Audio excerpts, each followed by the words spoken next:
22 रजब को कूंडे करना या कूंडों की रस्म करना कि कुछ पकाकर बनाकर उसको खुद खाना या तकसीम करना और उसको बाइस अजर सवाब समझना और ये यकीन करना कि ऐसा करने से हमारे रिज़्क में, रोजगार में, काम में बरकतें आएंगी, जबकि उसका कोई सबूत नहीं।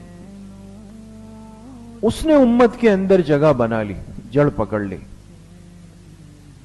लेकिन मेरे अजीजों, दोस्तों, बुजुर्गों, ताज्जुब की बात यह है कि उस दिन इस उम्मत की एक बहुत बड़ी हस्ती और शख्सियत और अल्लाह के पाक पैगंबर अलैहिस्सलातु वस्सलाम के एक महबूब सहाबी हजरत मुआविया इब्न अबी सुफियान रजी अल्लाह ताला अन्हु, तारीखी एतबार से ये उनकी वफात का दिन है। लेकिन हमारे जहनों में, हमारे इल्म में, हमारे मुज़ाकिरों में, हमारी बातों में हजरत मुआविया रजी अल्लाह ताला अन्हु के कितने तस्किरे जिंदा हैं।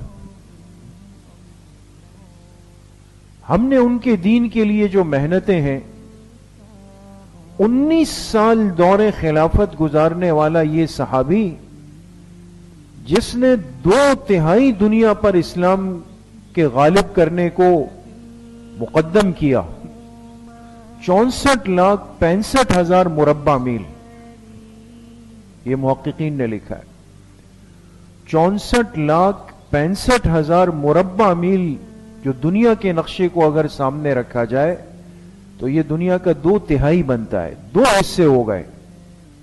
इस हद तक वो इस्लाम की दावत को लेके गए, 2/3 दुनिया पर इस्लाम को गालिब किया है, कुफर का कलह कमा किया है, फारिस को, रूम को, ईसाइयत को तहो बाला कर दिया। लेकिन हम समझे ही नहीं कि बातिल हमारे साथ खेल क्या खेल रहा है।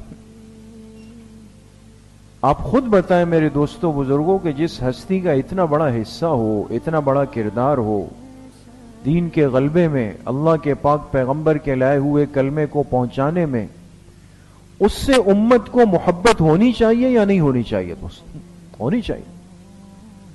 और यकीनन जिसने कुफर की कमर तोड़ी हो तो उससे नफरत करने वाला कोई मुसलमान होगा या काफिर होगा? काफिर होगा। वो कहां बर्दाश्त करेगा?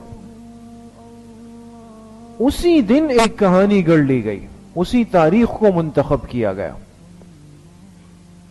ताकि अपने अंदर के उस बोझ को कुछ तस्कीन दी जाए, तसल्ली दी जाए। और हमें भी इस काम पर लगा दिया। एक आदमी अपने काम में लगा हुआ है, अपनी सोच और राय के साथ चल रहा है। उलमा ने लिखा है उससे कोई छेड़छाड़ इंसान न करे, वो करता रहे जो कर रहा है, नहीं समझ में आ रही उसको।